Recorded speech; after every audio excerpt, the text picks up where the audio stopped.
Kate Middleton était ravissante ce vendredi, pour le premier anniversaire de la mort d'Elizabeth II.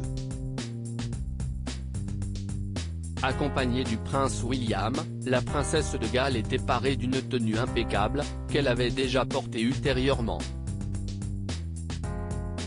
Cela faisait un petit moment que l'on ne l'avait plus vue, vacances oblige. Si elle avait été aperçue à Balmoral à la fin de sa parenthèse estivale il y a quelques jours, ainsi qu'à un festival, sa dernière apparition officielle remonte au 16 juillet dernier, à l'occasion de la finale de Wimbledon. On parle bien entendu de Kate Middleton, qui était au pays de Galles ce vendredi 8 septembre pour rendre un bel hommage à Elizabeth II, morte il y a un jour pour jour. Une cérémonie religieuse était organisée pour l'occasion à laquelle elle s'est rendue au bras du prince William, dans un look impeccable. Une tenue qui a dû procurer chez certains un sentiment de déjà-vu, et si est-il bien normal.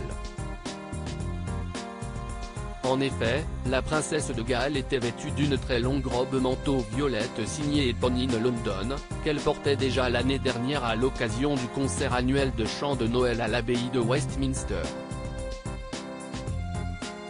Quant à ses boucles d'oreilles, elles ont appartenu à Elizabeth II et elle les a également déjà portées par le passé. Tout comme sa pochette Mulberry ainsi que ses talons Gianvito Rossi. Un look recyclé donc pour Kate Middleton. Mais un choix efficace, puisque son apparition a été très remarquée. La maman de George, Charlotte et Louis est toujours aussi classe et élégante qu'avant.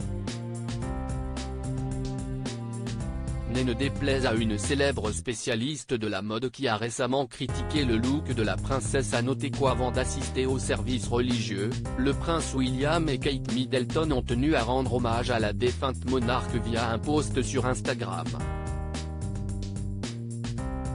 Aujourd'hui, nous rendons hommage à la vie extraordinaire et à l'héritage de Sa Majesté la Reine Elisabeth. Vous nous manquez à tous.